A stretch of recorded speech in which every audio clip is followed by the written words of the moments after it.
I worked more than 30 years as a gravedigger in the same municipal cemetery. Most people think a place like that is nothing but silence and sorrow. But anyone who spends that much time inside learns there's a different kind of movement there, something you don't see, you only feel. When I started, still a young man, I thought my job would be nothing more than dirt, coffins, and wooden crosses. I never imagined that, little by little, the dead would become more present in my life than the living. The cemetery sat at the top of the town, surrounded by worn stone walls, old trees, and a wind that always seemed to carry stories.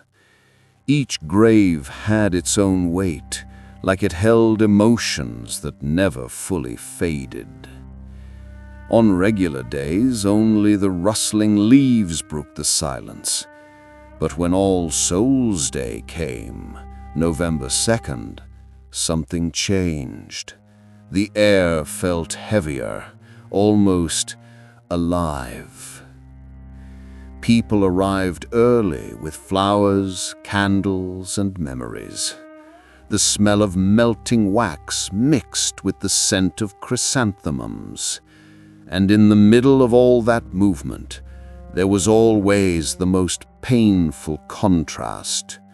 On one side, graves full of visitors. On the other, the paupers section. Old, nameless graves, covered in weeds, forgotten by everyone.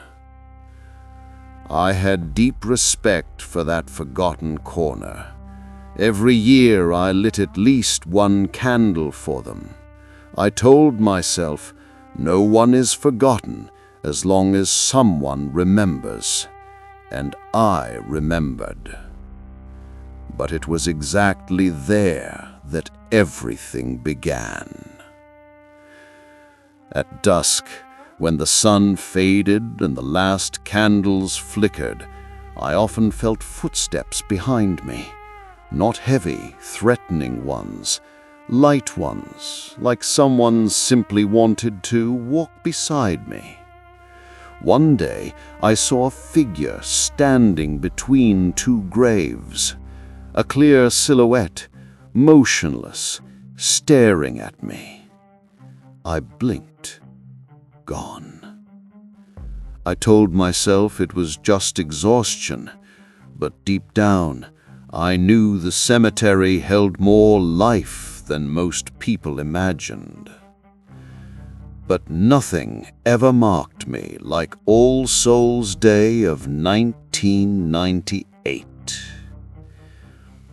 It was a busy year after the gates closed, and it was just me and the night guard, Mr. Howard. I started my usual tasks, collecting candles, clearing paths, checking sections. Everything looked normal until I reached the paupers section. The same grave where we had buried a John Doe months earlier was lit by a candle. I hadn't lit it. No one had been there, and even though the air was still, the flame trembled like it was alive. That's when I heard it, a whispered, "Thank you," right behind me.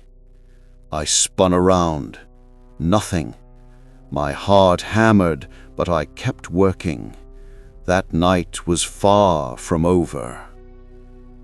Later, while I prepared to leave, I heard footsteps on the gravel behind me. Slow, clear. "Mr. Howard?" I asked. No answer. A cold shiver ran through my legs. I turned slowly. Only darkness.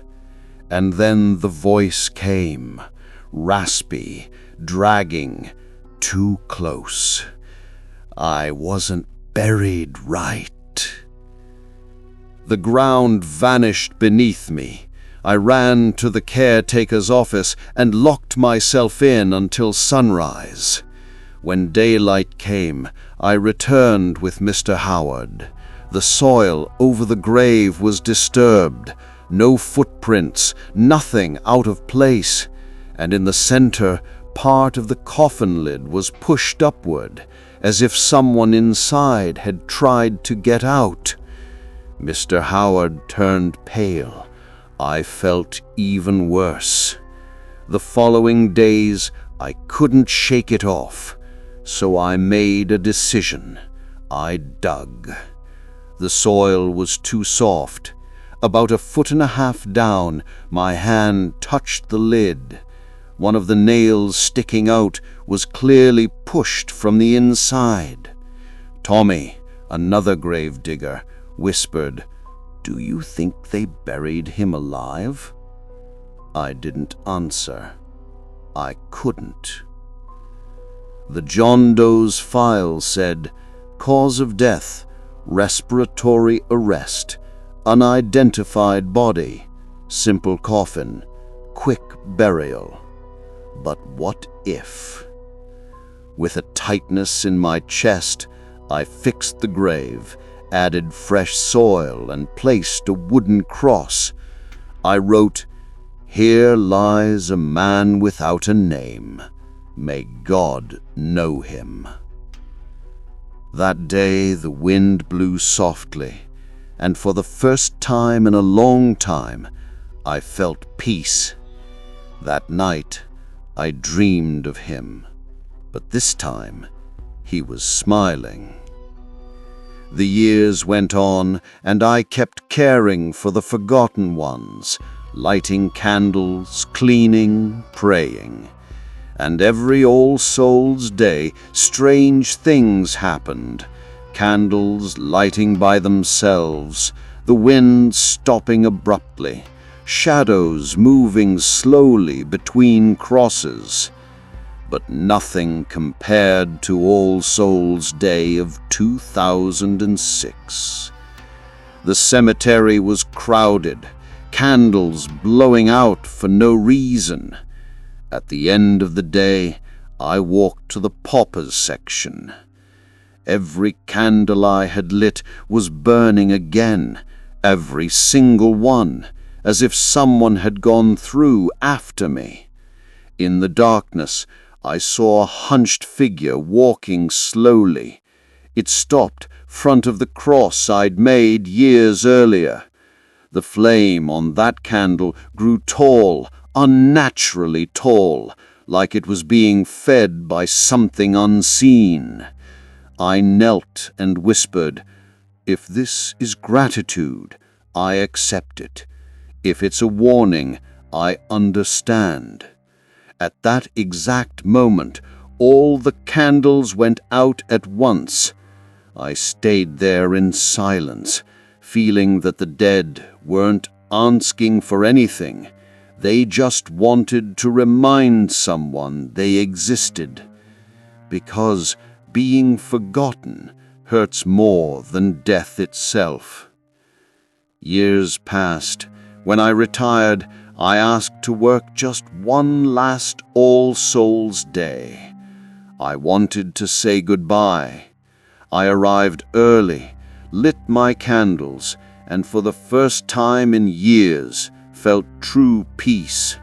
I knelt beside the nameless man's cross and said, "I'm leaving, my friend.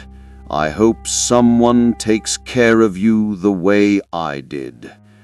That's when I saw them, small lights moving among the graves, little flames walking slowly, as if someone or many were accompanying me one last time.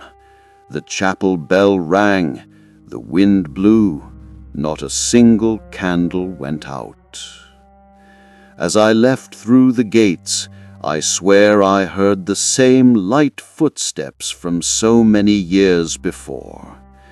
I didn't turn around. I simply said, "Thank you for the company." Today, retired, I still visit sometimes. The new gravedigger tells me that in the back of the cemetery, some candles light themselves. He asks if I believe it. I smile and answer, "I believe you, son." That's just their way of saying they're still alive in the memory of someone who never forgot. Because after all these years, I learned something. Death isn't the end. Forgetting is. And if you stayed until the end, I want to ask you for something. Leave your like. It helps the channel more than you think. Subscribe so you don't miss the next stories.